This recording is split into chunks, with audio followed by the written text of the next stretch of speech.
Muito boa noite, bom dia ou boa tarde, Marcelo Paes Barreto, Guarapari, Espírito Santo. Desde 1968, estudando a doutrina espírita, sempre na pureza doutrinária e a ciência do direito rigorosamente, na filosofia e na compreensão da lei positiva, a Constituição, o Código Civil, Código Penal, o Estatuto da Criança e do Adolescente, e principalmente a essência do direito, que é o cumprimento das regras que estejam em vigor em uma determinada sociedade. Vamos pegar aqui hoje capítulo 3 do Evangelho segundo o Espiritismo. Há muitas moradas na casa de meu Pai. Que o vosso coração não se turbe. Crede em Deus. Crede também em mim. Há muitas moradas na casa de meu Pai. Se assim não fosse, eu já vos teria dito. Porque eu me vou para vos preparar o lugar. E depois que eu tenha ido e que vos tenha preparado o lugar, eu voltarei e vos retornarei para mim. Disse Jesus, está em João. Vamos, na verdade, dar uma análise aqui sobre os mundos. E aí nós vamos poder entender o que quer dizer esses mundos. Né? Nos mundos, vamos ver aqui, do ensinamento dado pelos Espíritos, resulta que os diversos mundos estão em condições muito diferentes uns dos outros, é verdade, quanto ao grau de adiantamento ou de inferioridade de seus habitantes. Entre eles há os que seus habitantes são ainda inferiores aos da terra, física e moralmente. Outros estão no mesmo grau, e outros lhes são mais ou menos superiores em todos os aspectos. Nos mundos inferiores, a existência é toda material. Então, aqui começa o raciocínio para a gente pensar na gente aqui. Né? As paixões reinam soberanamente e a vida moral é quase nula. À medida que esta se desenvolve, a influência da matéria diminui, de tal sorte que, nos mundos mais avançados, a vida, por assim dizer, é toda espiritual. Então vamos agora à explicação disso que está aqui no Evangelho segundo o Espiritismo. Nos mundos intermediários, há a mistura do bem e do mal, predominância de um sobre o outro, segundo o grau de adiantamento. Embora não possa ser feita dos diversos mundos uma classificação absoluta, pode-se, todavia, em razão do seu estado e de sua destinação, e baseando-os nas diferenças mais acentuadas, dividi-los de um modo geral como se segue. Os mundos primitivos destinados às primeiras encarnações da alma humana. Então, nós fomos criados simples e ignorantes, sem saber, por Deus, mas fadados à perfeição. Então, nós vamos passar por várias encarnações, através dos nossos esforços em buscar o conhecimento da lei e a aplicação dessa lei em nós, reforma íntima, é que nós vamos nos elevando moralmente. Os mundos primitivos destinados às primeiras encarnações da alma humana. Os mundos de expiação e de provas, onde o mal domina. Os mundos regeneradores, onde as almas que ainda têm o que expiar, aurem novas forças, repousando das fadigas da luta.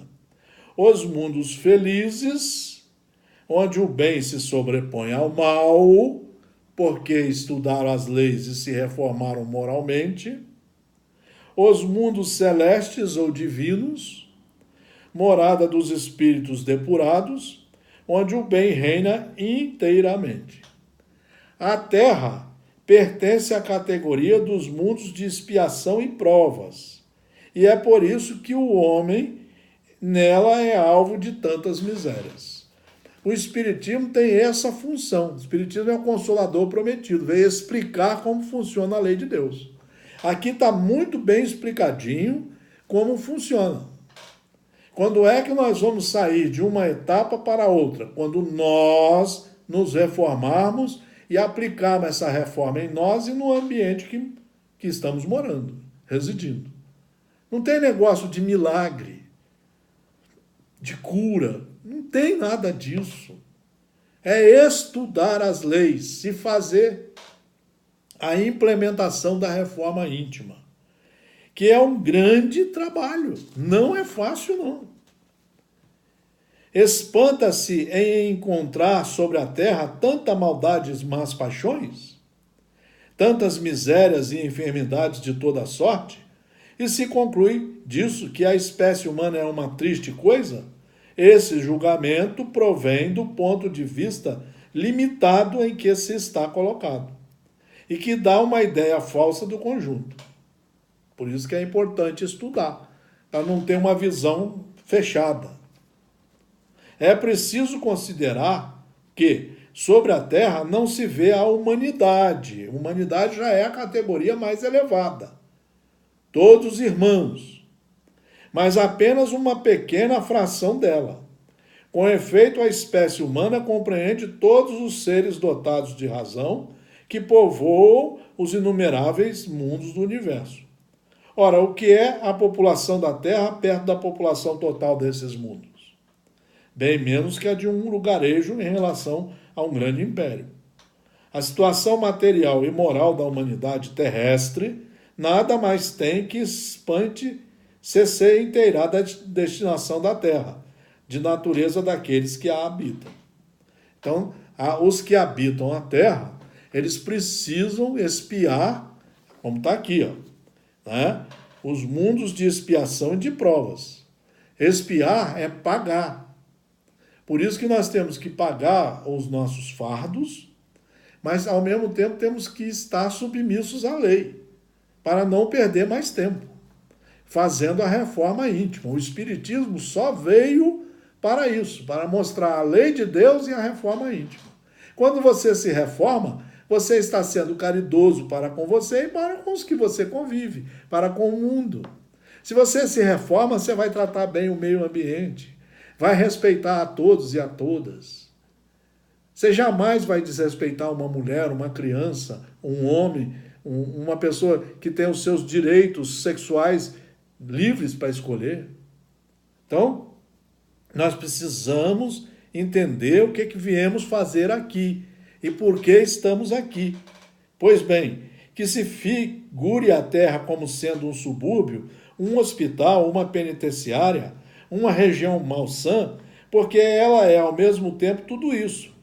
E se compreenderá porque as aflições sobrepujam as alegrias, pois não se envia a um hospital as pessoas sadias, nem às casas de correção aqueles que não fizeram mal. Nem os hospitais, nem as casas de correção são lugares de prazeres. As pessoas vêm para a Terra e a Terra foi criada. Deus permitiu que nós criemos aqui uma série de instituições que ajudam nessas correções. A prisão é uma delas. Tudo bem que ela não está cumprindo a base filosófica da ideia de recuperá-los. Mas eles estão ali pagando o que fizeram. É uma forma mais rude. Quem não aprendeu pelo amor, aprende pela dor. Tomando a Terra como ponto de comparação, pode-se fazer uma ideia do estado de um mundo inferior, supondo nele o homem no grau das raças selvagens ou de nações bárbaras, que ainda se encontram em sua superfície, e que são os restos de um estado primitivo. Tudo está em evolução. Nos mais atrasados, os seres que os habitam são, de alguma sorte, rudimentares. Eles têm a forma humana, mas sem nenhuma beleza. Seus instintos não são temperados por nenhum sentimento de delicadeza ou de benevolência, nem pelas nações do justo ou do injusto. Só a força bruta faz a lei. Então, ainda temos vários lugares na Terra que não existem o império da lei. E somente assim que eles estão vivendo. Mas nós já temos vários mundos que estão trabalhando pelo cumprimento da lei, pelo conhecimento das leis de Deus, pela implantação dessas leis no reino do nosso interior, no reino do Espírito, implementando a reforma íntima, que é quando nós mudaremos de etapa. Nesses mundos felizes, as relações de povo a povo sempre são amigáveis. Estamos mostrando agora o outro lado. Jamais são perturbadas pela ambição de dominar seu vizinho, nem pela guerra que lhe é consequência. Não há nem senhores nem escravos, nem privilégios de nascimento. Só a superioridade moral e inteligente estabelece a diferença das condições e dá a supremacia. A autoridade é sempre respeitada, porque não é dada senão a quem tem mérito e se exerce sempre com justiça. O homem não procura se elevar acima do homem, mas acima de si mesmo, aperfeiçoando-se. Seu objetivo é chegar à classe dos espíritos puros. Aqui está o trabalho de Jesus e a obra espírita. O espiritismo veio só para isso, para nós fomentarmos as escolas religiosas, a reunião doutrinária, o estudo sistematizado, e aí fomentarmos para que as pessoas estudem, tragam esses estudos para dentro de si e se reformem. Seu objetivo é chegar à classe dos espíritos puros. Foi para isso que nós fomos criados. E esse desejo incessante não é um tormento, mas uma nobre ambição, que o faz estudar com ardor para chegar a igualá-los. Todos os sentimentos ternos e elevados da natureza humana se encontram aumentados e purificados. Os ódios, os ciúmes mesquinhos, as baixas cobiças da inveja são ali desconhecidas. Um laço de amor e de fraternidade une todos os homens. Os mais fortes ajudam os mais fracos. Eles possuem mais ou menos segundo tenham mais ou menos adquirido pela sua inteligência. Mas ninguém sofre por falta do necessário, porque ninguém está em expiação. Numa palavra, ali o mal não existe. Então esse é o nosso objetivo. Daí o estudo desse fabuloso capítulo, mostrando que nós estamos aqui em progressão constante. Fomos criados simples, ignorantes e sem saber, mas temos todas as faculdades à nossa disposição. Como nos diz Emmanuel, como nos fala Emmanuel no livro Na Justiça Divina, A Justiça Divina, uma obra fabulosa. Manuel não precisa ser reescrito. Manuel só precisa ser estudado nos livros da editora FEB, através da psicografia de Francisco Cândido Xavier. Aprender e refazer. Todos os espíritos desencarnados que se atrasam em pesadelos da revolta, acordam um dia. Surge-lhes o arrependimento no âmago do ser, em lágrimas jubilosas. Aí não, por isso nós estamos encarnados em mundos de expiação e de provas. Quais se fossem prisioneiros repentinamente libertos. E aí diz ele, depois do aprendizado, temos que estudar e aprender. É preciso retomar o campo de ação. Por isso que nós reencarnamos. Quantas vezes necessárias forem para o nosso aperfeiçoamento. É preciso retomar o campo de ação. Renascer e ressarcir. Renascer e ressarcir a todos que nós ofendemos, que nós praticamos danos à moral, ao material. Progredir e aprimorar, solvendo débito por débito perante a lei. É aqui que está a justiça de Deus. É o Evangelho, segundo o Espiritismo, nos mostrando de forma clara, simples.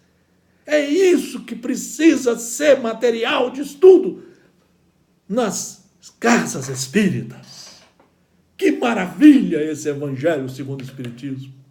Mas para isso, ele tem que ser lido umas 7 a 8 vezes numa encarnação, estudando-o todo dia, no mínimo 1 hora por dia. Grande abraço, Marcelo Paes Barreto, fora do estudo, não há salvação.